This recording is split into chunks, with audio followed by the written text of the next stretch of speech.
All right, it is 12:05, so I think we're just going to go ahead and get started. We are recording this meeting, so you may refer to it later. For anyone who hops on, you can control your own camera and microphone. So this installment of the Lunch and Learn program provides a brief conspectus of substance use disorder in justice-involved populations.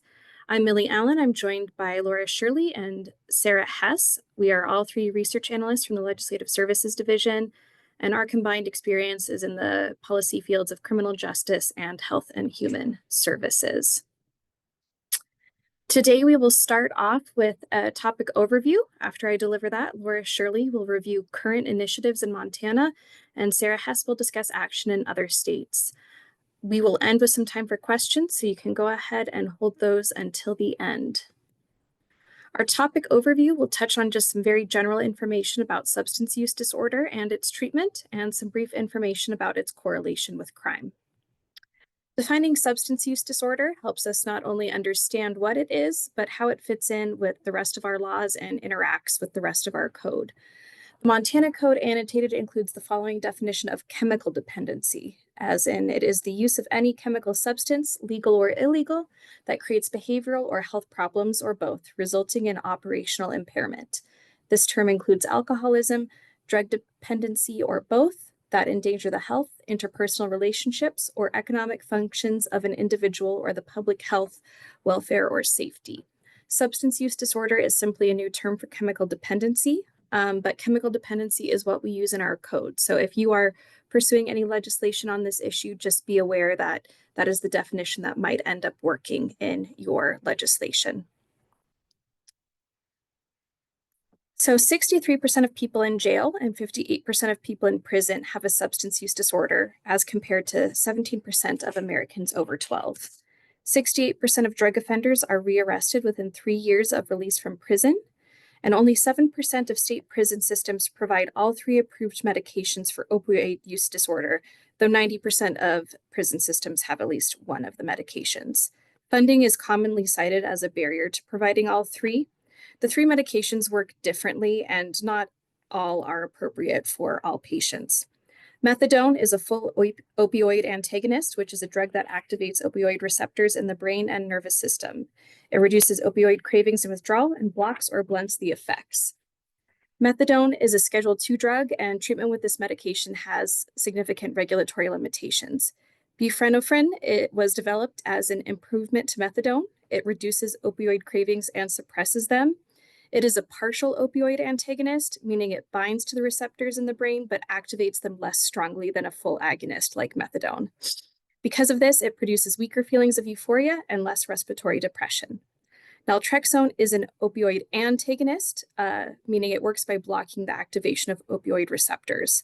This stops the euphoric and sedative effects of opioids. It's not addictive and does not cause withdrawal symptoms when a user discontinues the medication. So that one is very different from the other two.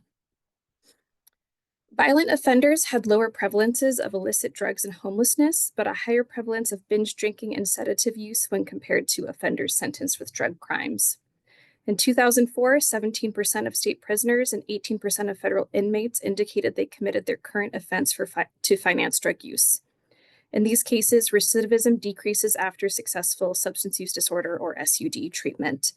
Something to note is that some of these statistics and numbers have kind of a pretty long look back period. 2004 isn't quite as recent as some of us want to think it is. But this is some of the current data still used by the federal government, because these are sort of the last time these big surveys and analyses of that data was conducted. So these are the most current numbers we have. 25% of jail inmates report having a domestic dispute while under influence of drugs or alcohol, and 10% report losing a job because of their drug use.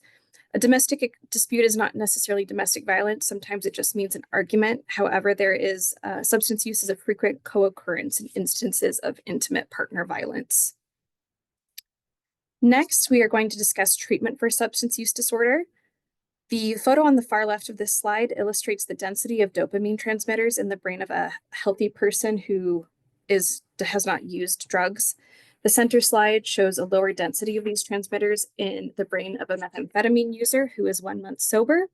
And the far right shows the remarkable recovery in those transmitters after just 14 months of sobriety. So getting sober and staying sober have pretty positive effects on people's brains. The science of addiction continues to evolve, and evidence-based recommendations for treatment evolve alongside it. So what's on this slide are just some general principles of effective treatment according to the National Institute on Drug Abuse, which is a federal government organization. Detoxification, also called medically supervised withdrawal, is the first step in treating substance use disorder. Detoxification is not treatment itself, and detoxification without additional treatment often leads to relapse. Behavioral therapies are the current standard for all substance use disorders. This includes cognitive behavioral therapy, individual and group counseling, 12-step facilitation, such as programs like Alcoholics Anonymous and Narcotics Anonymous, among other therapies. Ideal treatment plans address an individual's unique drug use patterns, as well as any related medical, mental, and social problems. For treating addictions to opioids, medication is the first line of treatment when combined with behavioral therapy. There are also medications to treat alcohol addiction, but there's none yet available to treat cannabis or stimulant addictions. I mentioned the evolving science of addiction on our last slide, and it's this kind of evolving science that has led many providers and researchers to currently consider substance use disorder a chronic disease.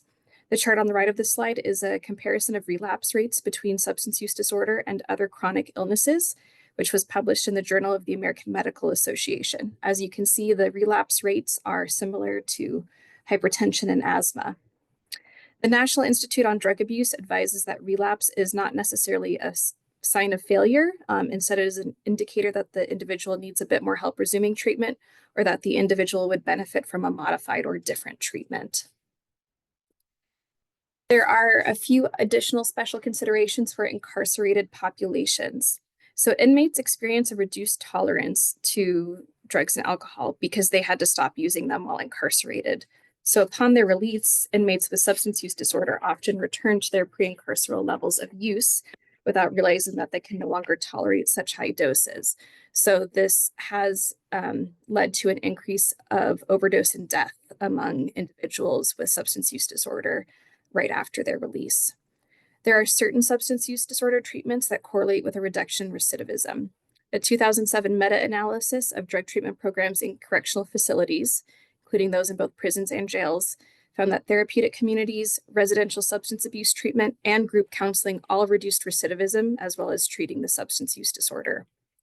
Another factor is community transition. So transitioning back into the community is a pretty vulnerable time for a lot of justice-affiliated individuals, and community treatment programs and other community transition programs can help them treat their substance use disorder, avoid relapse, and disengage from criminal activities.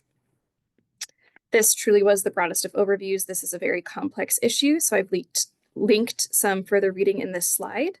My references are also linked on the next slide, and slides will be distributed after the meeting ends. I am now turning it over to Laura. Thank you, Millie. So what is Montana doing to tackle substance abuse in the state? Would you go ahead and go to the next slide, Millie? Okay, you can go to the next one, please. Perfect. All right, so substance use disorder, or SUD, is addressed throughout the state criminal justice system, from enforcement of SUD-related laws, monitoring of those convicted of SUD-related crimes, treatment for individuals experiencing SUD, and the state and community initiatives to prevent SUD through education and early intervention. In the next few slides, we're going to cover some state-level programs and initiatives within each of these 4 areas. Of course, for the sake of time, I'm not going to be able to cover everything on each slide, but I'll overview a few programs. Please, next slide, please. So what you see here on this slide are programs operating at the state level. So what's not covered here is local level programs, which would be city police, county sheriff, and tribal law enforcement. In the Department of Justice, you can see there are a few programs addressing SUD from different avenues. A couple I'll highlight here. The Narcotics Bureau within the Division of Criminal Investigation collaborates with local law enforcement officials statewide to investigate high-level drug cases, typically focusing on convicting upper-level drug traffickers. Bureau agents will routinely assist other law enforcement agencies with undercover drug investigations, multi-offender, multi-state conspiracy investigations, and responding to the discovery of clandestine methamphetamine labs and assisting with evidence collection and cleanup. There are two kinds of drug task forces in Montana. In the top map are the 6 multi-jurisdictional drug task forces, which are funded by the Federal Justice Assistant Grant Program. And in that bottom map there, 6 counties operate 5 high-intensity drug trafficking areas, which are funded through the Federal Office of National Drug Control Policy. The main mission for these task forces is to disrupt and dismantle local, multi-state, and international drug trafficking organizations. They do this by helping facilitate cooperation and enhancing law enforcement intelligence among federal, state, local, and tribal law enforcement agencies, and help share information and enforcement activities to reduce the supply of illegal drugs in the designated areas. The Forensic Science Division is home to the Montana State Crime Lab. Located in Missoula, the Montana State Crime Lab is the only forensic laboratory in Montana. The Crime Lab has a drug identification section that performs drug testing and a toxology section to identify drugs in the presence of biological samples. The toxology section may test samples from DUI cases, drug-related rape cases, and suspected drug overdose deaths. Go to the next slide, please, Millie. So monitoring. Community monitoring traditionally will occur in 2 ways. Probation, where adult offenders are placed into community supervision by a probation agency, generally in lieu of incarceration. And parole, where criminal offenders are conditionally released from prison to serve the remaining portion of their sentence in the community. To prepare to work with offenders with SUD, the Department of Corrections parole and probation officers will receive training on SUD as part of their orientation academy. Additionally, the Programs and Facilities Bureau under the Department of Correction coordinates enhanced and transitional supervision services, which are focused on offenders integrating back into the community or offenders who are not in compliance with their supervision conditions and require additional monitoring. These services would include drug testing, offender check-ins, GPS and itinerary schedule monitoring, cognitive behavioral programming, employment preparation assistance, and application assistance and service referrals.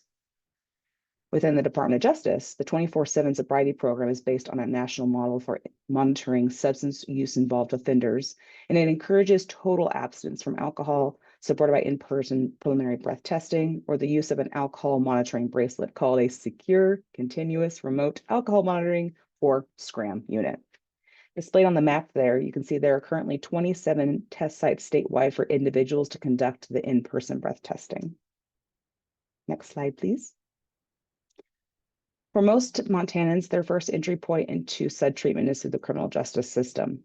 Required by law, all individuals who are convicted of a DUI or drug possession must receive a SUD assessment and recommendation for treatment as part of the Assessment, Course, and Treatment, or ACT program. The purpose of ACT is to reinforce the consequences of DUI conviction and interrupt the cycle of driving impaired. The assessment phase, completed by a licensed addiction counselor, determines if an offender is chemically dependent. And then the offender must follow up with the court as to which recommendation is the most appropriate treatment course to follow. So this slide summarizes the major systems in Montana that host SUD treatment. The Department of Corrections operates 2 treatment programs at Pine Hills Correctional Facility. They additionally contract with nonprofit organizations to provide 7 residential inpatient substance use disorder treatment facilities across the state. These facilities are a combination of DUI treatment facilities, 90-day SUD treatment facilities, and long-term treatment. The Treatment Bureau within the Department of Public Health and Human Services is responsible for the certification of mental health professional persons and state approval of SUD and behavioral health services. The Bureau ensures services are meeting federal and state standards, and it works with the Office of Inspector General to provide routine monitoring of those programs. I'll note here that the Healing and Ending Addiction Through Recovery and Treatment Initiative, or HEART, is focused on filling in the gaps in the continuum of care. A cornerstone of the initiative is the HEART 1115 waiver. This waiver requires federal approval to use Medicaid funds for services that are not currently reimbursable through Medicaid. These would include evidence-based use disorder treatment, tenancy support services, reentry services, and substance use disorder treatment in larger facilities. And the Montana Chemical Dependency Centers provide the highest level or the most intense level of treatment for addictions in the healthcare continuum that is funded by the state. They provide intensive inpatient treatment, including withdrawal management for substance use disorders and the treatment for co-occurring mental health diseases. Next slide, please, Millie. So Montana has a number of efforts across state agencies that are aimed at the prevention of SUD. The Prevention Bureau within the Department of Public Health and Human Services provides these listed and other services through federal grants. For the sake of time, again, I'm not going to go through each of these programs, but all these grants help to provide substance use treatment and prevention, peer support services, individuals experiencing homelessness, and recovery support services. The goal of the Montana Substance Use Task Force, there at the bottom of the slide, is to reduce drug-related morbidity and mortality across all populations in Montana. They have a strategic plan that focuses on developing partnerships, surveillance and monitoring, prevention, treatment, recovery, harm reduction, enforcement, and corrections.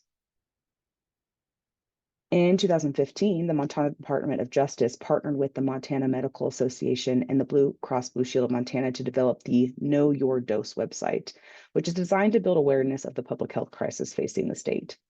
Know Your Dose is intended to improve doctor-patient communication on the efficacy and proper use of medications and help those currently abusing prescription medications get through the treatment they need, and also encourages Montana communities to actively combat prescription drug addiction. And under the Department of Labor and Industry, the Montana Prescription Drug Registry provides a list of controlled substance prescriptions and may also be used to identify potential misuse or diversion of controlled substances. The online service offers prescribers and pharmacists the ability to search their patients' medical history for controlled substance and prescriptions. Next slide, please. And to summarize, among the initiatives already underway in the state, lawmakers, of course, will continue to address the issue of substance use disorder within Montana. Legislation from the 2023 regular session addressed the registration of recovery residences, licensing and certification requirements for behavioral health practitioners, additional chemical dependency treatment options, and coordinating efforts among crisis intervention teams across the state. And with that, I'm going to hand it over to Sarah Hess. Thanks, Laura. So I'm going to talk briefly about action in other states. One thing to note is that states have employed various measures to address substance use disorder in the criminal justice system. And today I'm just going to focus on one approach that's emerged in the last decade or so, and what other states are doing in regards to that. But if you have interest in pursuing legislation in this area and we haven't covered something that you're interested in here today, you can work with a bill drafter or one of us as your research analysts to find out more about what other states are doing in certain areas. So you've heard some of the solutions from Laura that have been implemented in Montana, and some of those are happening in other states as well. For example, recovery residences and voucher programs have been present in other states. The idea behind a recovery residence is to support a person's recovery by offering them stable housing and connecting them to peer support services to aid in their recovery. Some states already have programs like this in place, including Florida, Wisconsin, Indiana, and Arizona, just to name a few. Some states have passed legislation as recently as 2023 dealing with licensing and certification requirements to regulate these types of programs. Kentucky and Virginia would be examples of states that have done that recently. And you've also heard about Montana's Recovery Residence Grant Program, and Maryland passed a similar program to that in the 2023 session as well. Next slide, please. So one trend that's been occurring over the last decade when it comes to addressing substance use disorder involves taking a more comprehensive approach to behavioral health. So many people experiencing substance use disorder also have a co-occurring mental health disorder, which can complicate treatment and resource needs. Research also suggests that people with substance use and mental health disorders are more likely to become involved in the justice system than people who don't have those diagnoses. Next slide, please. So this is a graph that was helpful from a Pew Research study that shows that more than 1 in 9 adults with co-occurring mental health and substance use disorders were arrested annually, compared to 1 in 100 with neither behavioral health issues. So you can see from this graph that the amount of people arrested annually increases from just having mental illness or just having a substance use disorder, and is much higher for co-occurring disorders. Next slide, please. So some states have chosen to invest in efforts to establish what's known as a continuum of care, or you might also hear that called a no wrong door approach to behavioral health. And this will ensure that people have access to services that they need before, during, and after a mental health crisis that would typically lead to arrest or involvement with law enforcement. So these types of approaches are meant to be more proactive, and they aim to divert people out of the criminal justice system and out of jails by intervening earlier before they get there. So the no wrong door approach centers on the idea that a person should be able to be assessed and referred to treatment that they need, no matter where they seek services. So SAMHSA, or the Substance Abuse, and Mental Health Services Administration, established a framework that involves a behavioral health system with a continuum of care that ensures a person has someone to talk to, someone to respond, and somewhere to go. Those are sort of the three components. So I'm going to go through those quickly. Millie, if you could go to the next slide, please. So someone to talk to is the first element. And what does that typically look like in practice? So someone to talk to typically includes a crisis line that a person can contact if they're experiencing a mental health crisis. The Montana Department of Health and Human Services operates a 988 suicide prevention and mental health crisis call line, which is funded partially by the state and partially by the federal government. And this is an example of what this looks like in Montana. But other state efforts to establish this have included Delaware passed a bill in 2024 that imposes a 60-cent per month surcharge on telecommunications services to support behavioral health crisis intervention services. Maryland passed legislation also in 2024 to permanently fund the 988 helpline through a 25-cent per month cell phone fee. And Utah approved legislation supporting existing mental health crisis lines and established a statewide warm line of peer support counselors. Washington also passed legislation to raise awareness for their 988 crisis lines and created a 70-cent fee to support it. Next slide, please. So the next element of the continuum of care is someone to respond. So you heard a little bit about the CIT training in Montana. This is a common practice across states to require this training of law enforcement. And some states even require it for 911 dispatchers so that they can redirect people to appropriate resources. Another piece of the someone to respond element is sometimes states may have mobile crisis teams, and these are usually community-based response teams that do not necessarily include law enforcement, but they may include mental health professionals and medical personnel who coordinate with law enforcement and emergency responders to intervene in a mental health crisis. So 10 states currently have these established in law. Next slide, please. The last piece of that continuum is somewhere to go to receive the treatment that a person needs. So a lot of times this looks like crisis stabilization centers, and these are clinical facilities that provide short-term stays for people who are in need of crisis services. Facilities can often take people referred by law enforcement or community mental health providers. And sometimes these are funded at the community level, but some states do provide funding for these types of crisis centers. Colorado, Connecticut, Oklahoma, and Oregon, to name a few. So that is all that I had to share. But like I said, if you have other areas of substance use disorder response that you'd like to know more about, any of us can share more about that with you. I see one attendee online, so if that attendee has questions, we can take questions from that person. If we can't answer anything today, we will get back to you. This meeting is recorded, so if you want to ask questions offline, or if you are watching this later, you may reach out to any of us at the information on the screen. And you may also do so if your questions just needed some time to percolate. Feel free to reach out at any point. So I think I don't see any questions, so I think we are probably set to end the meeting, if that's okay with you folks. Great, thank you. Okay, thank you, everyone.